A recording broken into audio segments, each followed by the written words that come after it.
Et il y a tellement de choses qu'on peut sortir de ce passage.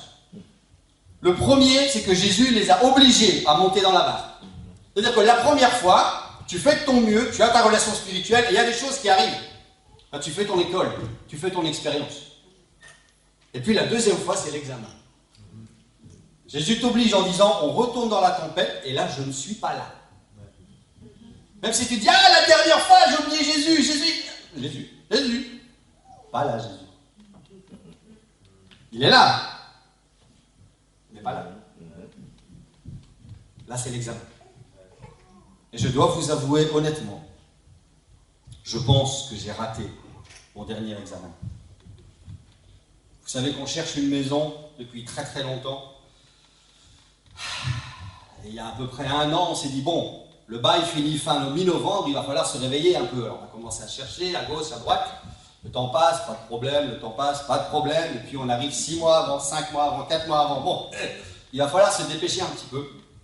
On place des offres, une maison magnifique, très intéressante, l'offre est rejetée. On prend des claques, mais on s'accroche. Et puis le temps passe. Et vous avez cette assurance. Alors on veut acheter, on veut une maison, on veut pas, bam. Puis le temps passe. Et là, dans la famille, il y en a qui commencent, le temps commence à passer. T'inquiète pas, fais confiance à Dieu, ça va aller. Il y a toujours un qui tient ce flambeau de la foi en disant, tu t'inquiètes pas, fais confiance à Dieu. Oui, mais quand même, non, t'inquiète pas, ça va aller. Et puis le temps passe, il ne se passe rien. Et alors, il faut savoir qu'avec mon ancienne locataire, ça s'était très mal passé parce qu'on avait tous des accords verbaux. Donc j'ai dit, non, c'est propriétaire, pardon. Cette fois-ci, j'ai dit que je vais faire tout en règle. Je fais tout par email, comme ça j'ai des écrits.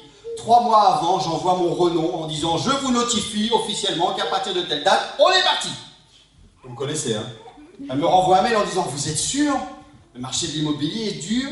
Il vous reste 3 mois, ne vous inquiétez pas, quoi qu'il arrive, je lui écris noir sur blanc, quoi qu'il arrive, mi-novembre, on est parti. Alors il y a juin qui passe, il y a juillet qui passe, il y a août qui passe. Et puis là on commence à s'interroger, est-ce qu'on ne louerait pas finalement? C'est la vente, ça a l'air quand même chaud, apparemment le marché n'est pas bon. On n'a qu'à louer un truc en attendant. Voilà, on voulait une maison, écoute, on va essayer de trouver un appartement, c'est pas idéal parce qu'on voudrait bien un jardin pour les enfants, mais si les appartements c'est mieux quand même parce qu'il y en a plus sur le marché, on va se rabattre sur un appartement en tant que. Et là, ce que vous faites, c'est que vous êtes en train de tricoter la volonté de Dieu. Là, vous êtes en train de retourner la prière en disant au Seigneur, tu dois agir ça. Le Seigneur, il est sur le champ de bataille, tu lui dis, va là, arrête celui-là, attention à gauche, voilà. Vrai, pas vrai? Je vais vous dire jusqu'à quel point on est devenu fou. Un membre de ma famille m'a envoyé une offre en disant, regarde, ça c'est génial. Je lui ai dit, ça c'est une péniche. Qui a été réaménagée et dans laquelle on aurait pu vivre. Mais j'ai dit, ça c'est un bateau.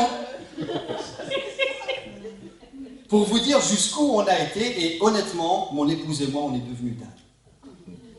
Ce truc nous a tellement rongés à l'intérieur. C'est devenu tellement oppressant. Seigneur, il faut! On pensait à rien d'autre.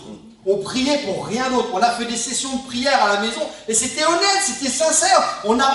Régulièrement, on a dit au Seigneur, nous voilà ce qu'on veut. Et ma femme est témoin. On a dit au Seigneur, on ne veut pas une maison pour des belles briques. On veut une maison pour qu'elle te serve de gloire.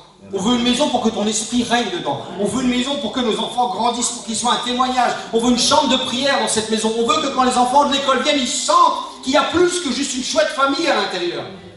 C'est des bonnes prières, c'est justifié. Vous savez ce qui s'est passé? Rien du tout. J'étais petit comme ça. Ma propriétaire a commencé les visites. Et là, j'étais comme ça. Je suis devenu comme ça. À la première visite. Alors, je pense que le Seigneur a bien fait les choses. La personne était absolument infecte et désagréable. La propriétaire a dit pas celle-là. À la deuxième visite, avant la visite, elle me dit, alors, comment ça va vos recherches? J'ai dit, j'aurais besoin de vous parler. Et là, bizarrement, cette fois-là, ils étaient là tous les deux, elle et son mari. Et j'étais tout petit comme ça, à la table du salon, après la visite, en disant, finalement, j'ai rien. Et si vous êtes d'accord, j'aurais besoin de pouvoir prolonger, de rester dans cet appartement, pouvoir prolonger le temps de pouvoir me retourner. Et Dieu m'a fait cette grâce qu'elle a acceptée. Amen. Amen.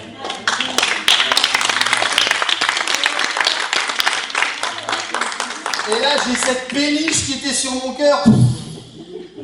Elle Elle est partie. Et alors, il y a deux choses qui se sont passées. Ça, c'est quand même une grâce, je dis merci Seigneur. Pendant toute la durée, jusqu'à cette décision, pendant toute la durée de nos recherches, il y a toujours eu au moins un membre de la famille qui a tenu ce flambeau.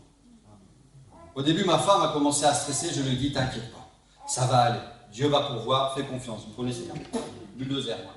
À un moment, j'ai vu le temps passer, j'ai dit, et là, je reçois des messages de mon père, ça va aller, t'inquiète pas, fais confiance au Seigneur. On a des discussions de famille, ouais, mais quand même, ça va pas aller, ah, vous êtes pessimiste, vous êtes négatif, arrêtez, Dieu va travailler, ça va aller. Et il y en a toujours un qui a tenu ce flambeau. Et pour ça, je dis merci Seigneur.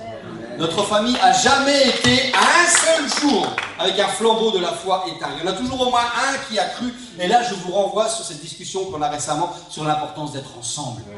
Parce que même si c'est pas normal, il y a toujours un moment où votre foi, elle va faiblir. Et à ce moment-là, vous avez besoin de cette bulle, vous avez besoin d'être bien encadré, vous avez besoin d'avoir des frères et des sœurs qui sont forts en disant « T'inquiète pas, moi je te dis que ça va aller, moi je vais prendre le relais maintenant. Si t'es faible, pose-toi, je vais venir avec toi dans la tour et on va prier à deux. » C'est pour ça qu'on a besoin de cette bulle, on a besoin d'être ensemble, on a besoin d'être concernés les uns par les autres, parce que tu as besoin d'être fort comme quand ton frère ou ta sœur est faible. Parce que quand toi tu seras faible, tu seras bien content qu'il soit là pour toi. Et quand ce poids s'est soulevé, alors ma femme et moi, on a l'impression qu'on était devenus aveugles, et puis qu'on a réouvert les yeux, on a dit, mais qu'est-ce qu'on est devenu? Et on s'est rendu compte à quel point ce truc nous a rendus dingues. Et on s'est repentis tous les deux. On n'avait plus du tout le cœur et l'esprit concentrés sur Jésus-Christ. Parce qu'il y avait, on s'était mis tellement de choix, on achète une maison, un appart, une petite... À un moment, je voulais prier, je ne savais plus pourquoi prier parce qu'il y avait tellement de bruit. Mon cœur était tellement... Ah! Et Dieu, il n'y avait plus de place pour le Seigneur. J'essayais de faire de la place, mais ça revenait constamment. Et j'ai reçu ce verset, arrête et sache que c'est moi qui suis Dieu. Alors j'ai arrêté, mais j'ai tout arrêté. Il dit, ok Seigneur, je ne m'inquiète plus, mais je ne prie plus non plus. Fais ton travail. Et puis j'ai compris. Le Seigneur m'a parlé en disant, non, non, moi je fais mon travail, tu dois faire un travail aussi. Et j'ai repris. Et maintenant je remonte cette pente doucement. Je prie pour les âmes, j'investis dans l'éternité, et de temps en temps, dans une de mes prières, je dis, Seigneur, oublie pas ma péniche quand même.